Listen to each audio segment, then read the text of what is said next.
Uy, guys, I want to stress this out. Alam ko po that there are listeners manonood din po nitong replay na ito that are supporters of Attorney Claire Castro. I've already spoken out about one of my podcasts about po sa kanya that I disagree yung ginagawa ni Attorney Claire that she have her personal podcast while she is a palace officer ng PCO, talking about what's going on in the government. Para sa akin po, naniniwala ako, when you have, when you are a government official, hindi ka ba, parang ko masasabi, yung mga sasabihin mo, yan ano yan sumasalamin yan sa mismo opinion ng Pangulo.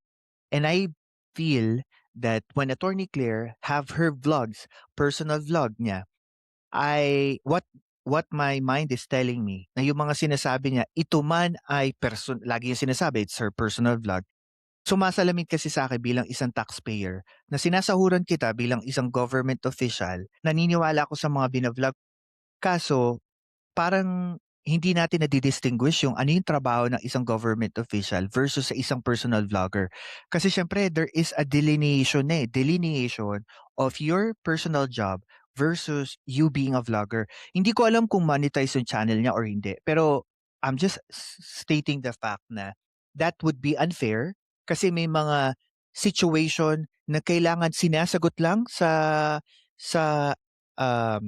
loob ng Malacanang bilang isang press officer, pero may mga bagay na para sa akin, si Attorney Claire na magsalita. Technically, kaya naman niyang gawin yun or whatsoever. Marami siyang mga fans. Pero that's not the point eh. Ang point ko kasi dito, it's more on like, uh, official ka ng gobyerno. You speak, you speak from the president's opinions. Pero pag nidagdagan mo ng personal vlog mo, nagkakaroon ng bias. What if masabi mo yung isang bagay na hindi naman yun ang pananaw ng, ah, 'di ke-questionin ka, lalaki na lalaki issue, 'di ba? Sabi ni pinayagan naman siya ng boss yung presidente. Ay, well, wala naman akong magiging issue doon, eh, hindi ko naman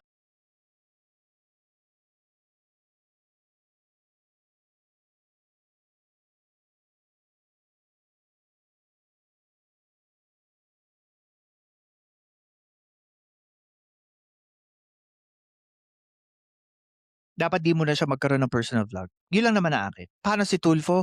Well, that's another beauty, the same thing. My opinion about Tulfo is this, nung nagsimula siyang umupo bilang senador, dapat hindi na siya nagba-vlog. Hindi na rin siya nando'n sa Rapid Tulfo in Action. My personal opinion lang naman yon. Why? Kasi there are things na makikita ng ibang tao or ako na lang. Nakikita ko kasi there is unfair and there is somewhat bias. Dahil maari kasi sa mga nakikita niya sa palabas niya, pwede siyang gumawa ng mga batas na maari kasing sabihin na natin in a nutshell, iilang grupo, pero mag-disadvantage naman sa iilang grupo din. So yun yung parang issue ko sa mga government official that are in line with working as a government employee, and then meron din silang sariling, kasi ang tingin ko kasi sa social media is like a business, 'di ba? Meron at meron kang magiging biases diyan, conflict of idea, conflict of interest din.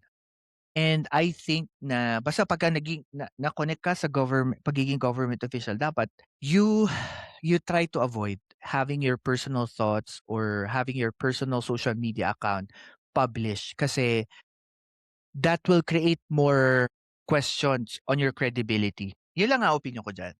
Magandang hapon po sa kanila at morning sa kanilang lahat. Ito po si Mami Susan.